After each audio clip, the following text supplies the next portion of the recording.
How to effectively handle podcast deadlines. It's one of the critical moments where you kind of like have a lot going on, have your videos, audios, whatever your method about podcasting is. It's just like hectic and a lot going on. It's like a show where everything is like just falling apart. It's like having like 11 tabs and you don't know where the music is coming from. So that's how it feels like when you have deadlines. Mind you, my name is Sarah, and I'm here to give you some tips related to your podcast growth.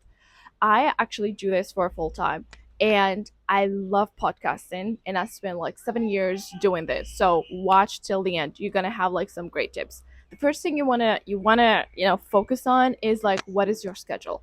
Are you a weekly podcaster, a monthly podcaster, a bi-weekly podcaster? You need to define that, right?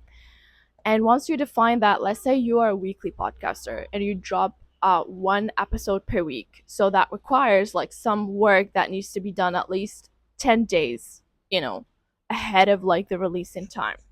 What I like to do, and this is a tip that I wanted you to kind of like focus on, is actually building some workflow around the podcast. How is that possible?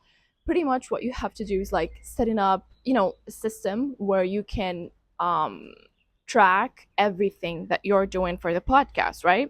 So let's say your podcast require having like, let's say, covers, shorts, clips, content, and later on you convert the podcast into a newsletter, a blog added to your website. You need to add all of these items into that system. So everything, like all the list that you have for that podcast is going to be just released after that, right?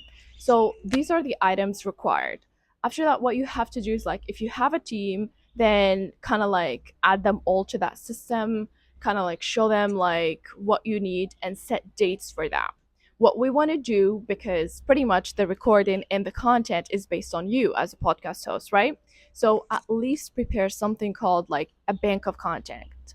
At least have, let's say, 3 to 4 episodes that are like edited with content that are ready to be released anytime. Or let's say you faced an accident, whatever the accident is, then that requires your team to continue the progress of the podcast, and you don't fall into like that feeling of growth, and you drop in on your listeners, right?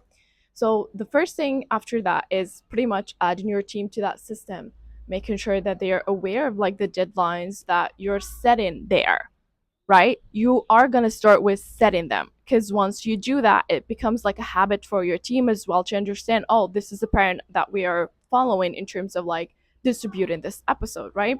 If you're doing this by yourself, then pretty much, yeah, I know it's quite difficult, but the easiest way to do so is by preparing the work at least 15 days ahead of the releasing time. That gives you time to kind of like also connect with your guests, because one of the things that we you know seem to miss within this puzzle is pretty much taking care of the guests. If you're like someone that is recording with a guest and whatnot, so what you want to do is like making sure that you're communicating with your guests, sending them some materials, giving them a little bit of an idea about like your podcast brand guidelines so they can know how to treat it. It's like you are setting the boundaries for your podcast.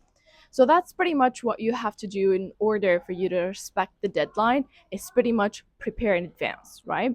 And have a system that works for you. If you have like other jobs that you're taking care of or other things in your life, then this is a really amazing thing, because you get to kind of just look at it, and then okay, this is missing, this is missing, this is missing.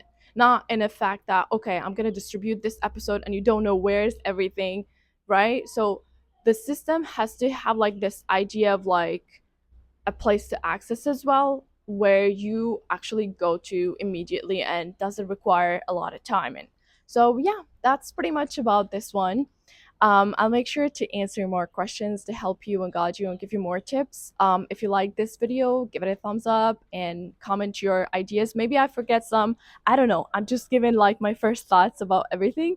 So comment down below and share this with your friend. Bye bye. See you on my next one.